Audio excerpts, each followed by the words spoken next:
Black women are, when we fall in love or when we are in a romantic situation, we put so much of our energy into that process, into that person. We want the best for that situation.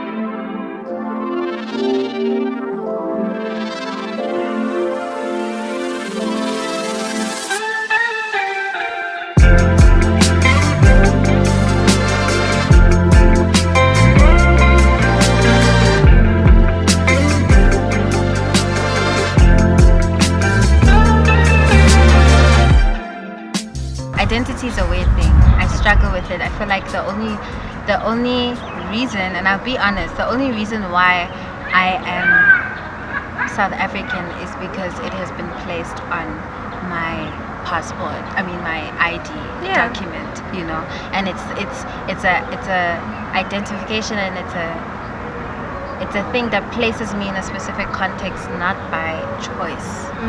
I can essentially move any way I need to move in order to get what I need to get artistically. I come from a year of really feeling doubtful about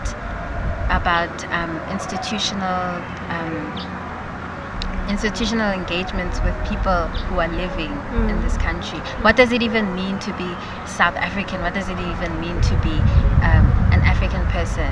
You know, what is this idea of a nation? For me, being South African, being African it's special in the sense that there's history around these contexts, and I am a part of that history. But then You're not bound to it. Yeah, I do not attach myself so much to that identity because I'm still trying to figure it out. It's different from person to person to person. You know, we are three Africans sitting here, but we have completely different life experiences and different attachments to this context, to this place.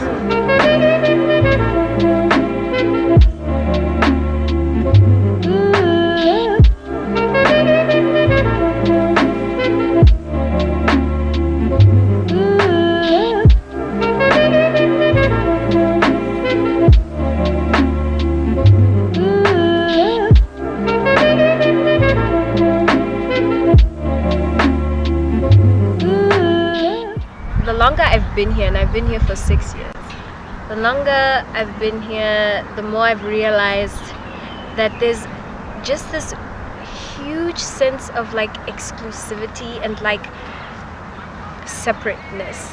Right now in the city as an artist, I feel like I'm in a pill.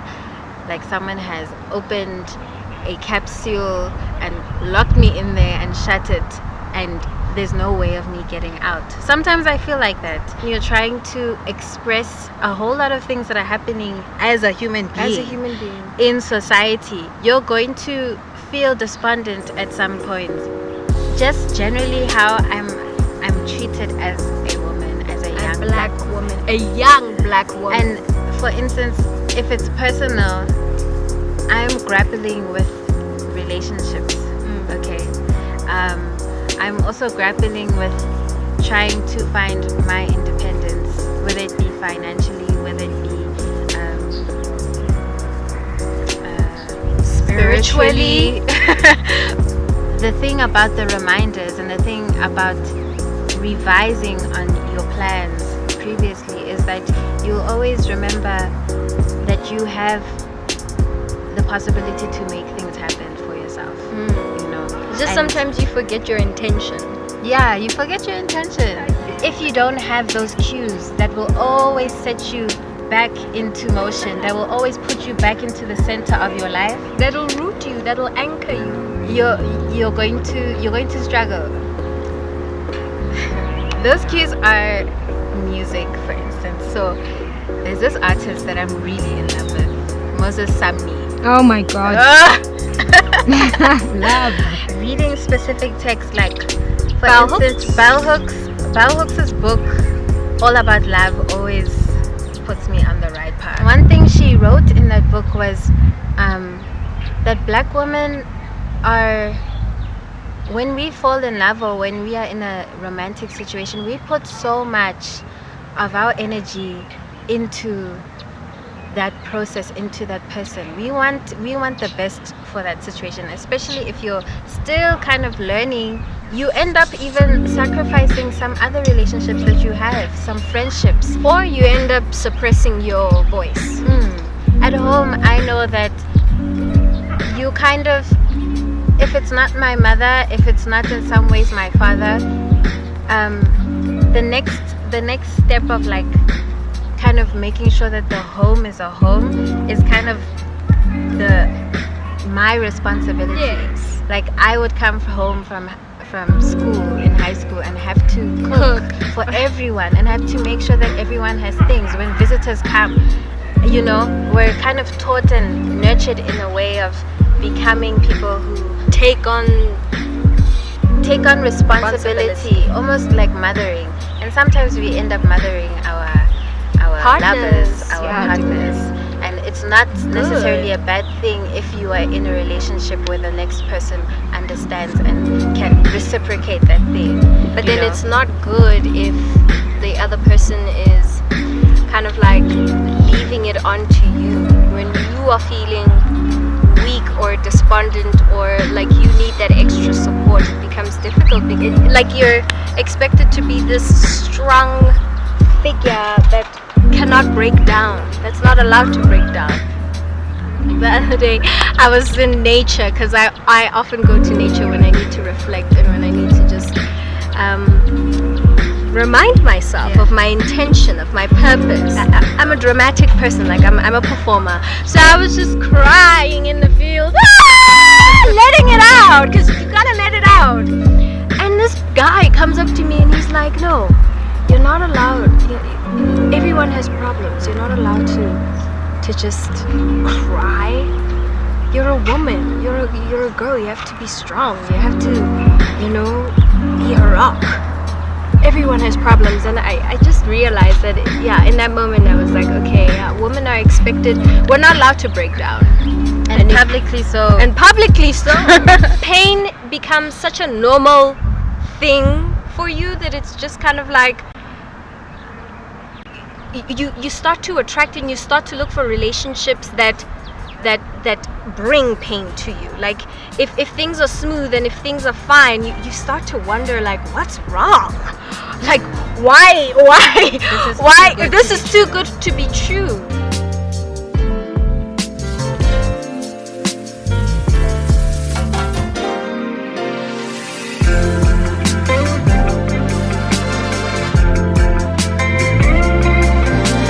We understand each other as friends. We see each other as people that, roommates, because we live together, as sisters. But also working together really help nurture our artistic expression. And you always think that you have to do things alone until you work with other people. I knew that I could trust my sister because she genuinely does not have anything against me. She genuinely does not have this idea that we're competitors. There's a lot of strength that comes in that, and there's a lot of understanding of collective power.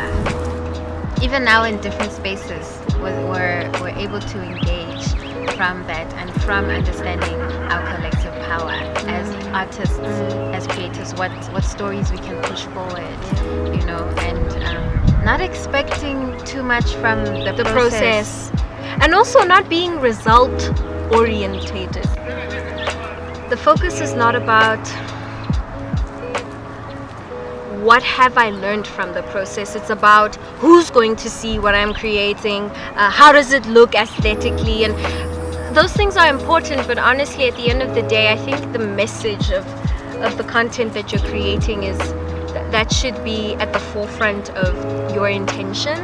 And if you focus on the process, if you're process driven, I'm kind of over just trying to do things alone. Like I'm interested in people and I'm interested in hearing about other people's life experiences. It can be a small narrative of, hey, I'm just a black woman navigating the space, because I have so much more to offer. I have history,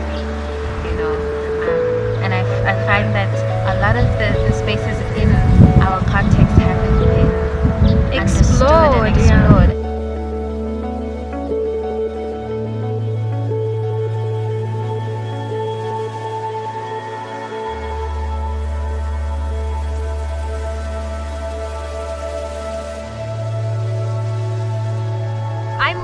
interested in creating work that is just spiritually uplifting, to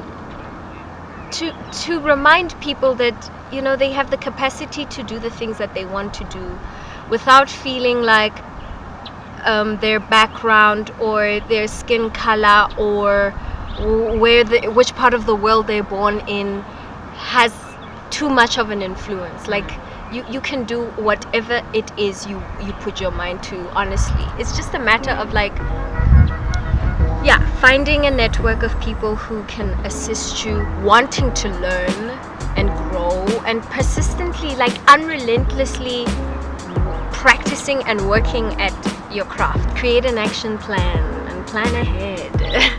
And set reminders for yourself. Set reminders. I personally like setting reminders if I'm feeling a bit discouraged or unable to see my potential as an artist. I often go back to some of the work that I've done before. A place in which I find a lot of security and a lot of safety and reassurance is in collectivity with other Black women in the art space, because we are there, we are visible, we are around, and we are here for each other. As a Black African woman, you deserve to just live equally to everyone else, and that your life matters and that your experiences matter. And just speaking about the turmoil that we experience as just being Black and being woman and being young. And I don't think a lot of people had the opportunity to do that before in the past. And so the fact that I can do that freely, gives me a lot of hope. Also just being able to kind of like, what you just said now about, what did you just say now? Yeah, girl, yeah. A lot gives us hope. It's a lot.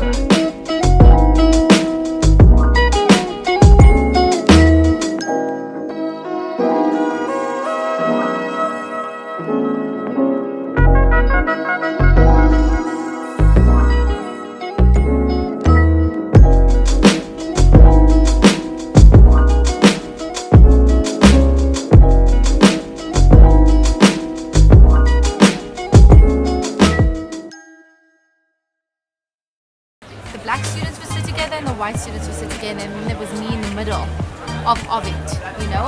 And that's kind of how it's always been in my life. I've always been in the middle of things. People don't know us. That's why they're afraid of us, because it's a lack of representation. They don't know who they're dealing with.